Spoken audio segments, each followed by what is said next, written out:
It's video head time again, and today I've got the mechanism out of the Panasonic NVS-70. The mechanism in the NVS-85, I kind of repaired that, although I broke it again along the way.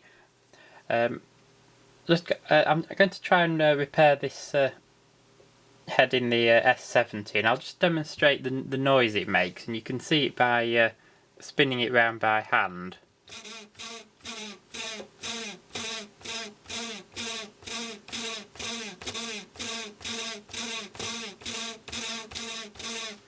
That makes a lot of noise just spinning it round by hand, so that's obviously something wrong with it. I'm just going to lubricate it a bit like I did in the other head, but I'm not going to disassemble it so much. So first of all, I'm just going to undo the 3 screws at the top.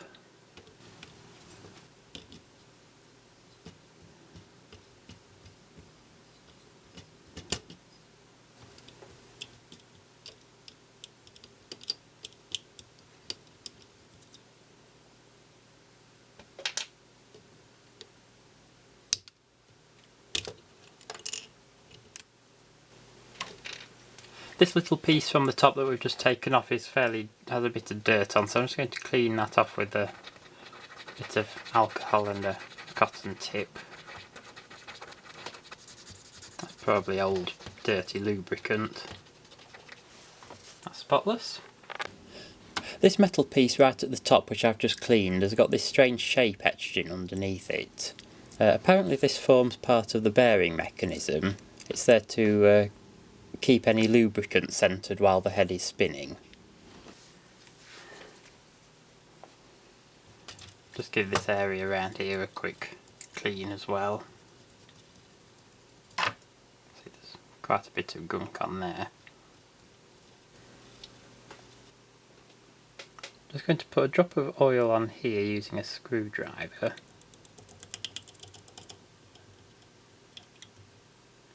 I'm hoping that'll soak down that bearing, and if it does, that should save me having to disassemble the rest of the head.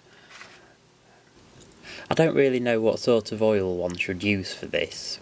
I used bicycle chain oil since that's the only light oil I had available, but it seems to work fine. I've just put the top back on, so let's give it a bit of a spin and see what happens.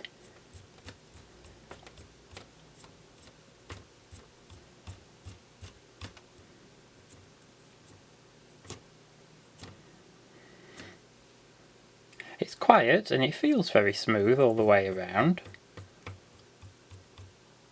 Yeah, I think that might be good enough without us having to disassemble the head anymore. Looks like all it needed was a drop of oil down the bearing. So now what I'll do is I'll give the head a clean. I do this with a piece of paper. Put some isopropyl alcohol on the paper.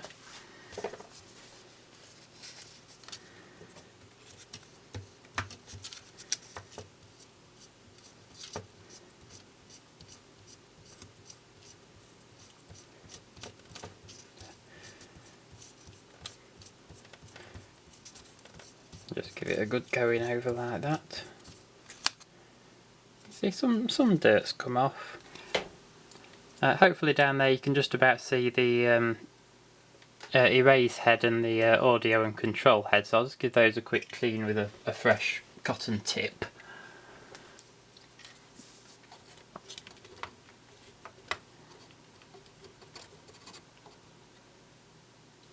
No real dirt on that, to be honest.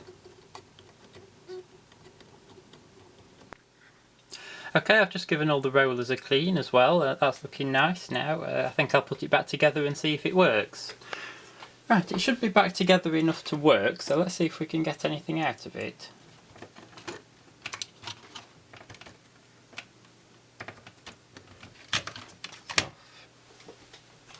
Power.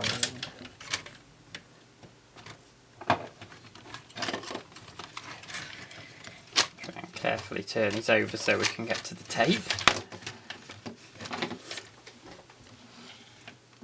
Now turn it on again.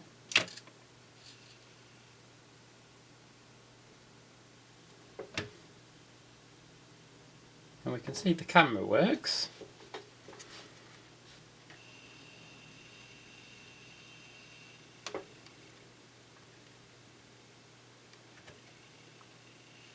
It zooms just. It focuses. We've even got audio, so let's try the tape.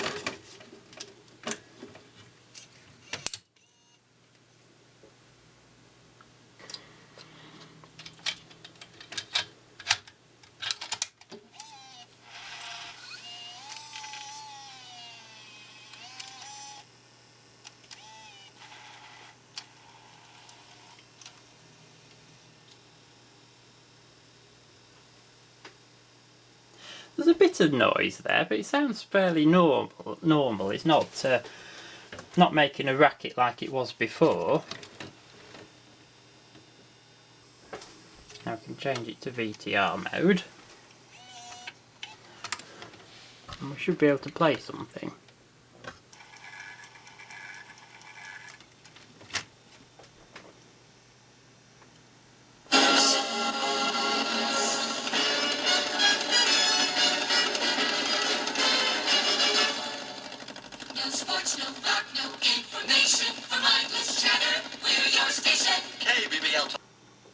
Well, the video looks absolutely perfect, but there's clearly a problem with the hi-fi audio. Not quite sure what. That's in the public library. To Mrs. McFearley. But if I adjust the tracking just right, the hi-fi audio comes good. Our 6-term mayor. Now, why are we doomed to this? Since making those video clips, I've put the camera back together. In fact, I've put that head in this one, the Panasonic NVS85. The other head, that's actually the head that came out of this one, I actually broke that. So unfortunately I can't use that.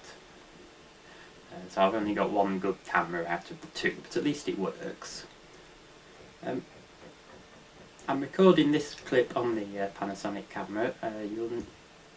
You'll notice you can't really hear any noise. You'll probably pick a bit of tape noise up, but not much. I mean, I can hardly hear it running at all. So at least it works now. You'll notice there's a bit of noise at the bottom of the picture, but that's something that you would normally adjust using the tape guides inside the mechanism, but this is as good as I can get it. I think that's not a bad result for a 25-year-old camera.